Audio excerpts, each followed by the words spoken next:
পৃথিবীতে যদি এমন কোনো সংক্রমণ ছড়িয়ে পড়ে যে একই সময়ে হঠাৎ করে সবাই অজ্ঞান হয়ে যায়, তখন কি হবে? কিন্তু পুরো পৃথিবীতে শুধু একজন মেয়েই বেঁচে থাকে যার উপর এই সংক্রমণের কোনো প্রভাব পড়ে না। অর্থাৎ এখন পুরো পৃথিবীতে সেই একমাত্র স্বাভাবিক মানুষ এবং সে যা খুশি তাই করতে পারে। এই বিপর্যয়ের শুরু কিভাবে হলো, চলুন শুরু থেকেই সব জানা যাক। 2025 সালের নতুন সাইফাই মিস্ট্রি সিরিজ প্লুরিভাসে গল্পে শুরু হয় একটি মনোলগের মাধ্যমে, যেখানে বলা হয় যে আজকের দিন থেকে 39 দিন পর পৃথিবীতে এমন এক বিপর্যয় ঘটবে যার কোনো আন্দাজ এখন কারো নেই। সেই দিনের পর থেকে পুরো পৃথিবী চিরতরে বদলে যাবে। আসলে সারা বিশ্বের বিজ্ঞানীরা হঠাৎ মহাকাশের গভীর থেকে কিছু কৃত্রিম সংকেত বা আর্টিফিশিয়াল সিগন্যালস পেতে শুরু করেন। এমন সংকেত যা কেবল কোনো বুদ্ধিমান জীবনসত্তাই পাঠাতে পারে। খুব দ্রুত বিভিন্ন দেশের বিজ্ঞানীরা সেই সংকেতগুলি অনুসরণ করে এর উৎস খুঁজে বের করেন। এই সংকেতগুলি পৃথিবী থেকে প্রায় 600 আলোকবর্ষ দূরে অবস্থিত এক অদ্ভুত এলিয়েন গ্রহ থেকে আসছিল। তারা বুঝতে পারেন যে এই সংকেতগুলির মধ্যে কোনো এক ফর্মুলার কোড রয়েছে। সেই এলিয়েন সংকেত থেকে পাওয়া ফর্মুলা ব্যবহার করে বিজ্ঞানীরা তাদের ল্যাবগুলোতে একটি তরল তৈরি করেন এবং এই এলিয়েন ফর্মুলা পৃথিবীর প্রাণীদের উপর কী প্রভাব ফেলে তা জানতে ইঁদুরের দেহে ইনজেক্ট করে গবেষণা শুরু করেন। যদিও তখন কেউ ভাবতেই পারেনি যে তারা কি বিশাল ভুল করছে। এখানে আমরা ক্যারল নামের একজন উপন্যাসিককে দেখতে পাই, যিনি তার কাল্পনিক গল্পের জন্য খুবই বিখ্যাত। তার সাম্প্রতিক উপন্যাসটি সবচেয়ে বেশি বিক্রি হওয়ায় তিনি আরও বেশি পরিচিতি পান। অনেক মানুষ তার সাথে ছবি তুলতে ও অটোগ্রাফ নিতে লাইনে দাঁড়িয়ে থাকত। যদিও ক্যারলে নিজের কাছে তার উপন্যাসগুলি খুব একটা ভালো লাগতো না এবং তার বিশ্বাস ছিল যে তিনি আরও ভালো কিছু লিখতে পারেন। তাই তিনি তার পরবর্তী উপন্যাস শুরু করার আগে তার প্রেমিকা হেলেনের সাথে কিছুদিনের জন্য ছুটিতে কাটাতে চলে যান। ক্যারল একজন লেসবিয়ান। ঠিক এই সময়ই বিজ্ঞানীরা এলিয়েন ফর্মুলা ব্যবহার করে ইঁদুরদের উপর পরীক্ষা চালাচ্ছিলেন। পুরোপুরি সুরক্ষামূলক পোশাক পরে এবং নিয়ন্ত্রিত পরিবেশে দুই গবেষক সেই ইঁদুরগুলির পরীক্ষা করছিলেন, যাদের দেহে তারা গত কয়েকদিনে এলিয়েন ফর্মুলা ইনজেক্ট করেছিলেন। তারা দেখেন যে বাকি সব ইঁদুর স্বাভাবিক থাকলেও একটি ইঁদুর নড়ছে না। তখন জেনি নামের এক গবেষক হাত থেকে গ্লাভস খুলে সেই ইঁদুরটির নাড়ি পরীক্ষা করতে চান। যেই তিনি এটা করেন, ইঁদুরটি হঠাৎ উঠে তার হাতে কামড়ে দেয়। জেনি তাড়াতাড়ি ইঁদুরটিকে ফেলে দিয়ে তার হাতে সংক্রমণ যাতে না ছড়ায় সেজন্য জীবাণুমুক্ত করতে যান। অন্যদিকে তার সঙ্গী ইঁদুরটিকে ধরে বাক্সে আটকে দেন। কিন্তু পেছন থেকে জেনি, যাকে ইঁদুর কামড়েছিল, সে অদ্ভুতভাবে কাঁপতে শুরু করে, যেন ইঁদুরের কামড়ে তার শরীর তার নিয়ন্ত্রণে নেই। তার সঙ্গী তাকে জীবাণুমুক্ত করে দ্রুত বাইরে নিয়ে আসে, কিন্তু ততক্ষণে জেনি পুরোপুরি বদলে গেছে এবং বাইরে এসেই সে অন্য একজন কর্মীকে চুম্বন করে। এরপর যাকে চুম্বন করা হলো সে অন্য কাউকে চুম্বন করে এবং শুধু চুম্বনের মাধ্যমেই এই সংক্রমণটি দ্রুত পুরো ল্যাবের কর্মীদের মধ্যে ছড়িয়ে পড়ে। এরপর সবাই অদ্ভুতভাবে একসাথে এবং একই তালে কাজ করতে শুরু করে। তারা সবাই শান্ত ও নীরব হয়ে যায়, যেন তাদের কথা বলার কোনো প্রয়োজন নেই এবং প্রত্যেকে আগে থেকেই জানতো যে কাকে কি করতে হবে। তারা সবাই একই তালে কাজ করতে করতে এই সংক্রমণটি খাবারের মাধ্যমে বাইরে ছড়াতে শুরু করে। এদিকে সেই বড় ঘটনাটি ঘটতে আর মাত্র 3 ঘন্টা বাকি ছিল। এসবের কিছুই না জেনে ক্যারল তার প্রেমিকা হেলেনের সাথে ছুটি কাটিয়ে ফিরে আসেন।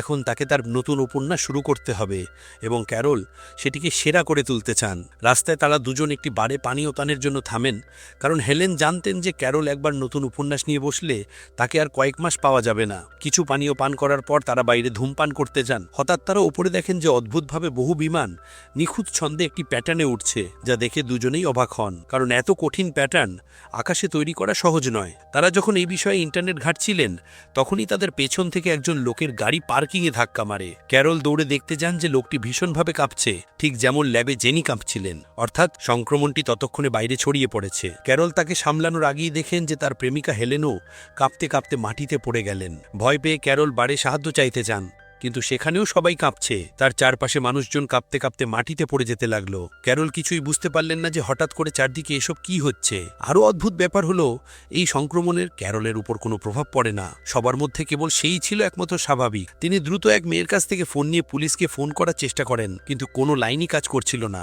তাই ক্যারল তার সঙ্গী হেলেনকে একটি ট্রাকে তুলে কাছের হাসপাতালে নিয়ে যেতে শুরু করেন, কারণ সেখানে গেলে হয়তো তিনি জানতে পারবেন যে চারদিকে কি ঘটছে। রাস্তায় তিনি দেখলেন যে আরও অনেক গাড়ি উল্টে পড়ে আছে। শুধু তাই নয়, হঠাৎ করে একসাথে পুরো শহর জ্বলে উঠল। অর্থাৎ যা কিছু ঘটেছে তা একই সময় ঘটেছে। ক্যারল দ্রুত কাছের হাসপাতালে পৌঁছন কিন্তু বাইরে যেমনটা ছিল এখানেও তাকে ছাড়া বাকি সবাই সংক্রমিত হয়ে কাঁপছিল। একজন ডাক্তারও জ্ঞান নিয়ে বেঁচে ছিল না। ক্যারল কিছুই বুঝতে পারছিলেন না যে এটা কি হচ্ছে এবং তিনি কিভাবে স্বাভাবিক আছেন। তখন তিনি হেলেনকে আবার পরীক্ষা করেন এবং এতক্ষণ কাঁপানোর পর হেলেন শেষ পর্যন্ত মারা যান। ক্যারল তখন শুধু কাঁদতে পারেন। কাঁদতে কাঁদতে ক্যারল দেখেন যে সংক্রমিত হয়ে কাঁপতে থাকা সব লোক হঠাৎ উঠে দাঁড়িয়ে গেল, কিন্তু হেলেন উঠলেন না, অর্থাৎ তিনি সত্যি মারা গেছেন। এরপর যারা উঠে দাঁড়িয়েছিল তারা ক্যারলকে ঘিরে তাকে চুম্বন করে সংক্রমিত করতে চেষ্টা করে, কিন্তু এবারও ক্যারলের কিছু হয় না। এরপর তারা সবাই কিচ্ছু না বলে আপনা আপনি নিজেদের আশেপাশে কাজ করতে শুরু করে। ক্যারল ভয় পেয়ে হেলেনের মৃতদেহ নিয়ে গাড়ি চালিয়ে বাড়ির দিকে রওনা হন। তিনি রাস্তায় লক্ষ্য করেন যে সবাই উঠে দাঁড়িয়েছে এবং তারা কোনো কথা না বলে একটা অদ্ভুত কারণে শান্তভাবে একই তালে আশেপাশে পরিষ্কার পরিচ্ছন্নতার কাজ করছে। ক্যারল দ্রুত বাড়ি পৌঁছে হেলেনকে নামান, কিন্তু তখন তার মনে পড়ে যে বাড়ির চাবি হেলেনই কোথাও লুকিয়ে রেখেছিলেন, অর্থাৎ তিনি দরজা খুলতে পারছেন না। তখনই পিছন থেকে দুই প্রতিবেশীর বাচ্চা এসে শান্ত কণ্ঠে বলে, ক্যারল ভয় পেও না, খুব তাড়াতাড়ি তুমি সব জানতে পারবে। তারা তাকে শান্ত থাকতে বলে এবং তার বাড়ির চাবির জায়গাটা দেখিয়ে ফিরে যায়। ক্যারল ভয় নিয়ে হেলেনের মৃতদেহ ভিতরে এনে তাড়াতাড়ি বাড়ির সমস্ত জানালা ও দরজা বন্ধ করে দেন, কারণ তার মনে হচ্ছিল যে বাইরে সংক্রমিত লোকেরা যে কোনো সময় ভিতরে এসে তাকে আক্রমণ করতে পারে। তিনি বাইরে লক্ষ্য করেন যে হঠাৎ করেই সবাই নিখুঁত সমন্বয়ে কাজ করতে শুরু করেছে। সংক্রমণের কারণে কাঁপার ফলে যে দুর্ঘটনাগুলি ঘটেছিল তারা সবাই মিলে সেই ধ্বংসলীলা পরিষ্কার করতে শুরু করেছে। সবকিছু জানার জন্য ক্যারল দ্রুত টিভি চালু করেন, কিন্তু আশ্চর্যভাবে টিভিতে স্বয়ং প্রেসিডেন্ট এসে খুবই শান্ত কণ্ঠে সরাসরি ক্যারলের নাম উল্লেখ করেন। তিনি বলেন যে তাদের পুরো দেশে কেবল তিনিই একমাত্র স্বাভাবিক মানুষ হিসেবে বেঁচে আছেন এবং সব সত্য জানার জন্য তারা ক্যারলকে একটি নম্বর ডায়াল করতে বলেন। ক্যারল দ্রুত ডায়াল করা নম্বরে ফোন করেন। এরপর ফোনে একজন লোক ক্যারলকে শান্ত থাকতে বলে সব বোঝাতে শুরু করেন। ক্যারল লক্ষ্য করেন যে ফোনে লোকটির কণ্ঠস্বর খুবই শান্ত এবং সংযত। সেই লোকটি প্রথমে ক্যারলকে আশ্বাস দেন যে তিনি একেবারে নিরাপদ, কেউ তাকে কিছু বলবে না, যেন তিনি আগামী কয়েকদিন বাড়িতেই থাকেন, যাতে রাতের বেলায় বাইরে যে ধ্বংসলীলা ঘটেছে তারা সেগুলি সব পরিষ্কার করতে পারে। তারা এখন থেকেই সমস্ত রাস্তা এবং শহরকে পরিষ্কার করে দেবে। ভয় পেয়ে ক্যারল জিজ্ঞাসা করেন যে এসব কি হচ্ছে এবং মানুষজন অদ্ভুতভাবে একে অপরের সাথে কথা না বলেই সব কাজ কিভাবে করতে পারছে। এর উত্তরে সেই ফোনকারী লোকটি বলেন যে আজ রাত থেকে পৃথিবীর কোনো মানুষ আর একা নেই, তারা সবাই একটি হাই মাইন্ডের সাথে যুক্ত হয়েছে। এটি এমন একটি সংকেত যা সবাইকে এক করে একসাথে আদেশ দিতে পারে, আর এই আদেশ অন্য কেউ নয় বরং পৃথিবী থেকে 600 আলোকবর্ষ দূরে থাকা সেই এলিয়েন জীবন সত্তা দিচ্ছে। তারা তখন ক্যারলকে সব বোঝাতে শুরু করে কিভাবে আজ থেকে 14 মাস আগে প্রথমবার সেই এলিয়েনরা পৃথিবী গ্রহকে খুঁজে পায় এবং তখন থেকেই তারা পৃথিবীর জীবন এবং মানবজাতির ইতিহাস জানতে শুরু করে। তারা মানুষের ইতিহাস অনুযায়ী তাদের সংকেত পাঠায় এবং তারা জানত যে মানুষ কোনো কিছুর তথ্য না জানলেও তাদের সংকেতগুলি অবশ্যই ডিকোড করবে। তারা তাদের সংকেতের মাধ্যমে এমন একটি ফর্মুলা পাঠায় যার দ্বারা সংক্রমিত সমস্ত মানুষের মস্তিষ্ক তাদের হাই মাইন্ডের সাথে সংযুক্ত হয়ে যায়।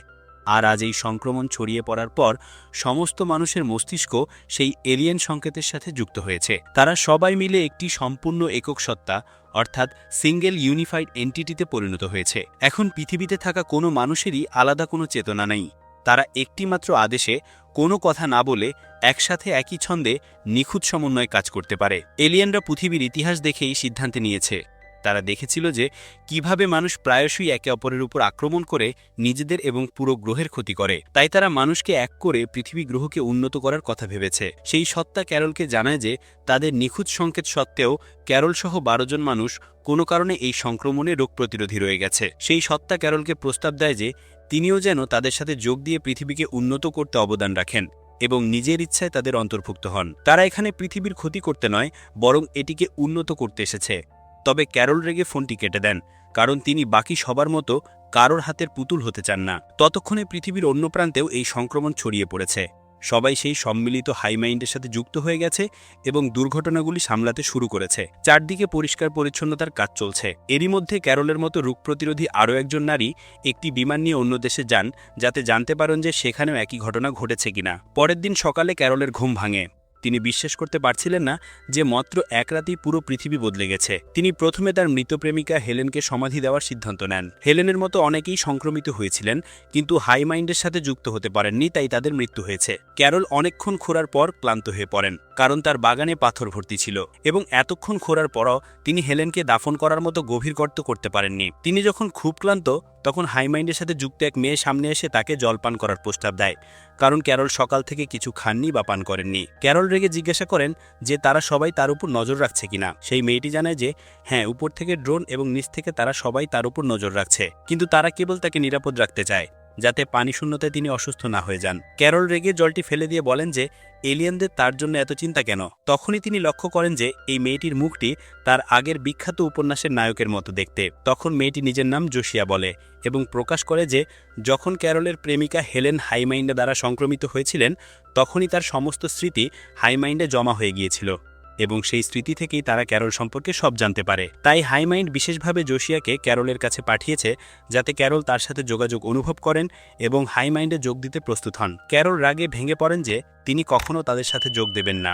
তাদের কারণেই গতরাতে বহু মানুষ মারা গেছে। এলিয়েনদের কোনো অধিকার নেই যে তারা পৃথিবী ও মানুষের ভবিষ্যতে সিদ্ধান্ত নিবে। ক্যারলের রাগ বাড়ার সাথে সাথে জোশিয়া সেখানেই অজ্ঞান হয়ে পড়ে। ক্যারল রেগে গাড়ি নিয়ে চলে যান, কিন্তু কিছুটা এগিয়ে গিয়ে তিনি লক্ষ্য করেন যে হাইমাইন্ডের সাথে যুক্ত সব লোক হঠাৎ স্থির হয়ে গেছে। তখনই পেছন থেকে জোশিয়া এসে প্রকাশ করে যে এই কারণেই হাইমাইন্ড ক্যারলকে তাদের সাথে আনতে চায়, কারণ ক্যারলের তীব্র আবেগ এলিয়েনদের সংযোগগুলিকে দুর্বল করে দিচ্ছে। হাইমাইন্ডের সাথে যুক্ত যে কেউ ক্যারলের রাগের কারণে সংযোগ হারিয়ে সেখানে থেমে যায়, তারা যাই কাজ করুক না কেন। ক্যারল দ্রুত একজন নির্মাণ শ্রমিককে বাঁচাতে শুরু করেন, যিনি তার রাগের কারণে স্থির হয়ে যাচ্ছিলেন এবং মারা যেতে চলেছিলেন। কিন্তু যখনই ক্যারল শান্ত হন তখন সবাই আবার স্বাভাবিক হতে শুরু করে এবং তারা ক্যারলকে অনুরোধ করেন যে তিনি যেন শান্ত থাকেন। ক্যারল আবার বাড়িতে ফিরে আসেন এবং জোশিয়া তাকে জানায় যে এখন থেকে সে নিজেই হাইমাইন্ডের প্রতিনিধি হয়ে ক্যারলের সাথে থাকবে, যাতে তাকে বোঝাতে পারে যে ক্যারলের তাদের সাথে যোগ দেওয়া উচিত। ক্যারল জিজ্ঞাসা করেন যে তার কারণে কতজন আহত হয়েছে। জোশিয়া জানায় যে ক্যারল রাগে যাওয়ায় তার তীব্র আবেগের কারণে লক্ষ লক্ষ মানুষের সংযোগ বিচ্ছিন্ন হয়ে যায় এবং কাজ করার সময় স্থির হয়ে যাওয়ায় প্রায় 10 লাখেরও বেশি লোক মারা যায়। এই কথা শুনে ক্যারল ভয় পেয়ে যান যে তিনি ভুলবশত লক্ষ লক্ষ মানুষের জীবন নিয়ে নিয়েছেন। সারাদিন ধরে গর্ত খোঁড়ার কারণে তার অবস্থা খারাপ ছিল, তাই হাইমাইন্ড তাড়াতাড়ি তার জন্য একটি ছোট গর্ত খোঁড়ার মেশিন পাঠিয়ে দেয়, তাতে ক্যারলকে কষ্ট না পেতে হয় এবং জোশিয়া নিজেই ক্যারলের জন্য সব কাজ করে দেন। ক্যারল জোশিয়াকে জিজ্ঞাসা করেন যে তাছাড়া পুরো পৃথিবীতে আর কতজন এই সংক্রমণ থেকে রোগ প্রতিরোধী হিসেবে বেঁচে আছেন।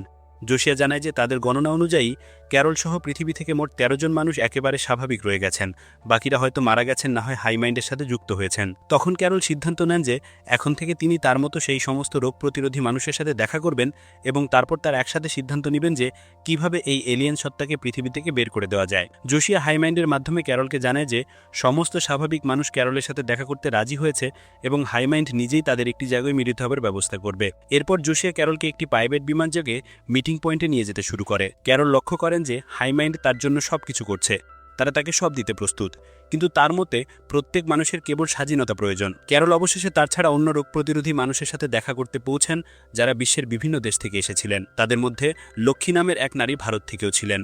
তখন সবাই ক্যারলকে জানায় যে কিভাবে তাদের পুরো পরিবার ইতিমধ্যেই হাইমাইন্ডের সাথে যুক্ত হয়ে গেছে, কিন্তু তারা বুঝতে পারছে না যে তারা কেন বেঁচে গেলেন। তাদের মধ্যে একজন সদস্য এখনও এসে পৌঁছাননি।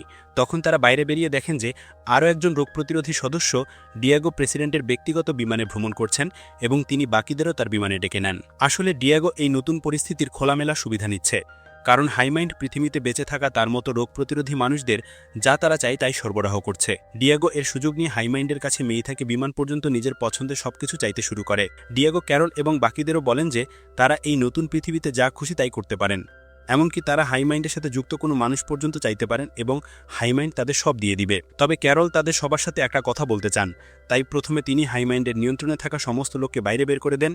এরপর তিনি সমস্ত মাইক্রোফোন এবং রেকর্ডিং ডিভাইস বন্ধ করে দেন, যাতে হাইমাইন্ড অর্থাৎ এলিয়েনরা তাদের কথা শুনতে না পায়। ক্যারল যে কোনো মূল্যেই সব লোককে হাইমাইন্ডের নিয়ন্ত্রণ থেকে মুক্ত করে পৃথিবীকে আবার আগের মতো করতে চান। তারা সবাই একা থাকার পর ক্যারল বাকিদের জিজ্ঞাসা করেন যে তাদের মধ্যে কি কেউ স্বাধীন বিজ্ঞানী বা গবেষক যিনি এই এলিয়েন হাইমাইন্ডের দুর্বলতা বলে দিতে পারবেন এবং তারপর তারা একসাথে মিলে পৃথিবীকে আবার আগের মতো করে দেবেন। কিন্তু দুর্ভাগ্যবশত এখানে কেউই কিছু জানে না। ঠিক তখনই ভারত থেকে আসা লক্ষ্মী রেগে ক্যারলের উপর চড়াও হন। তিনি প্রকাশ করেন যে গতকাল যখন ক্যারল রেগে গিয়েছিলেন তখন হাইমাইন্ডের সাথে যুক্ত বিশ্বের সমস্ত মানুষের মধ্যে অনেকেই কাজ করার সময় স্থির হয়ে মারা যান এবং তাদের মধ্যে তার দাদুও ছিলেন, যিনি ভারতে কাজ করার সময় ক্যারলের কারণে মারা যান। লক্ষ্মী আরও বলেন যে ক্যারলের কারণে পুরো বিশ্বে 10 লাখেরও বেশি মানুষ মারা গেছে। লক্ষ্মী আরও বলেন যে ক্যারলকে প্রথমে বুঝতে হবে যে এই এলিয়েনরা আমাদের ক্ষতি করতে নয়, বরং পৃথিবীকে সুস্থ করতে এসেছে, কারণ মানুষ গত কয়েক শতাব্দী ধরে পুরো পৃথিবী গ্রহটিকে দ্রুত ধ্বংস করছিল। বড় বড় কারখানা এবং অতিরিক্ত জনসংখ্যার কারণে পুরো গ্রহের পরিবেশ খারাপ হচ্ছিল। লক্ষ্মী ছাড়াও বাকি সবারও একই মত ছিল। ডিয়েগো বলেন যে হাইমাইন্ডের কারণে বিশ্বের অনেক উন্নতি হয়েছে। হঠাৎ করেই চারদিকে অপরাধের হার শূন্য হয়ে গেছে। মানুষেরা বন্দি করে রাখা সমস্ত প্রাণীকে হাইমাইন্ড মুক্ত করে দিয়েছে। এছাড়া হাইমাইন্ডের সাথে যুক্ত পৃথিবীর সমস্ত লোক এখন কেবল বেঁচে থাকার জন্য নিরামিষ খাবার খায়। অর্থাৎ হাই মাইন্ড আসার পর মানুষ কেবল স্বাদের জন্য প্রাণীদের মারতে পারে না। আসলে সেই এলিয়েনদের কাছে পৃথিবীর সমস্ত প্রাণী, তা সে মানুষ হোক বা পশু, সবাই সমান। ডিয়েগো আরও প্রকাশ করেন যে হাই মাইন্ড আসার পর এখন প্রত্যেকটি মানুষ কোনো লোভ ছাড়াই তার অংশটুকু কাজ করে, অর্থাৎ এখন সবাই সমান হয়ে গেছে, কোনো ধনী বা গরিব নেই। কিন্তু ক্যারল এখনও বলেন যে এটি দেখতে ভালো লাগলেও সময়ের সাথে সাথে মানুষ নিজেদের ইচ্ছায় আর কিছুই করতে পারবে না। তবে এর উল্টো দিকে বাকি সবাই বলেন যে তারা নিজেরাই সংক্রমিত হয়ে তাদের পরিবারের মতো হতে চায়, তারা স্বাভাবিক থাকতে চায় না। তাদের মতে তাদের পুরো পরিবার হাই মাইন্ডের সাথে খুব খুশি এবং তারাও খুশি থাকবে। কিন্তু ক্যারল এটাকে মাদকাসক্তির মতো বলেন। কিভাবে একজন নেশাগ্রস্ত ব্যক্তি নেশা করে খুশি হয় এবং অন্যদের কাছে নেশার প্রশংসা করে, কিন্তু যাদের নেশা নেই তাদের জানা উচিত যে কেউ নেশা করে খুশি হলেও তার স্বাস্থ্যের ক্ষতি হবে। ঠিক একইভাবে ক্যারল হাই মাইন্ডের নিয়ন্ত্রণে থাকা মানুষদেরকে নেশার মতোই মনে করেন, কারণ যখন তাদের নিজেদের ইচ্ছাশক্তি নেই, তারা স্বাধীন নয়, তখন তাদের খুশি হবার কোনো মূল্য নেই। এরপর ডিয়েগো ক্যারলকে দেখানোর জন্য একটি আড়ম্বরপূর্ণ মধ্যাহ্নভোজের আয়োজন করেন, যেখানে হাই মাইন্ডের দ্বারা নিয়ন্ত্রিত সবাই তাদের যা কিছু বলবে তাই করবে। তবে খাবারের সময় জোশিয়া আরও প্রকাশ করেন যে হাই মাইন্ড যেহেতু পৃথিবীর সমস্ত জীবিত প্রাণীর সমান মূল্য দেয় এবং কারোর মধ্যে কোনো বৈষম্য করে না, তাই এখন থেকে তারা আর কখনো মাংস খেতে পারবে না।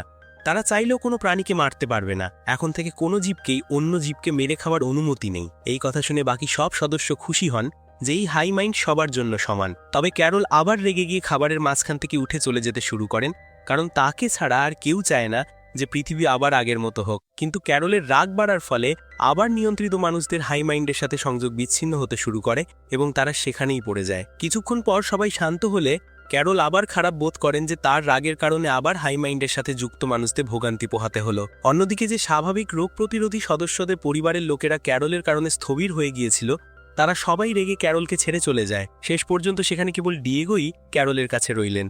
তিনিও শেষে ক্যারলকে বললেন যে তিনি তার ব্যক্তিগত বিমানে বিশ্ব ভ্রমণে যাচ্ছেন এবং ক্যারলের সঙ্গী জোশিয়াকে তার সাথে নিয়ে যেতে চান। এতে ক্যারল আরও রেগে গেলেন যে ডিয়েগো এভাবে কারোর শরীরকে ব্যবহার করতে পারে না, আর জোশিয়া তো নিজে থেকে সিদ্ধান্তও নিতে পারে না যে সে ডিয়েগোর সাথে যেতে চায় কিনা। হাইমাইন্ড তাকে যা বলবে তাকে তাই করতে হবে, আর হাইমাইন্ড তাদের মতো সমস্ত স্বাভাবিক মানুষকে খুশি করতে চায় যাতে তার নিয়ন্ত্রণকে ধ্বংস না করে। ক্যারল শুরু থেকেই এই নিয়ন্ত্রণের কথাই বলছিলেন। নিয়ন্ত্রিত লোকদের মধ্যে কারোর কাছেই নিজেদের জন্য সিদ্ধান্ত নেওয়ার স্বাধীনতা নেই। ডিয়েগো হাইমাইন্ডের কাছে যা যা চেয়েছে সে সবই পেয়ে গেছে, আর এখান থেকে ক্যারল সিদ্ধান্ত নেন যে এখন ভবিষ্যতে যাই হোক না কেন কোনো সদস্য তার সাথে না দিলেও এবার কেবল তিনি একাই এই হাইমাইন্ডকে শেষ করে পুরো পৃথিবীকে আবার আগের মতো করে দেবেন। তাহলে ক্যারল এখন কি করবেন? আর এই এলিয়েন হাইমাইন্ডের কি কোনো দুর্বলতা আছে? এই দুর্দান্ত সাইফাই সিরিজের পরবর্তী অংশগুলিতে সব জানা যাবে। চ্যানেলটি সাবস্ক্রাইব করুন যাতে এই সিরিজের আসন্ন অংশগুলি এবং এই রকম আরও অনন্য ভিডিওগুলি আপনার কাছে পৌঁছাতে পারে। ধন্যবাদ।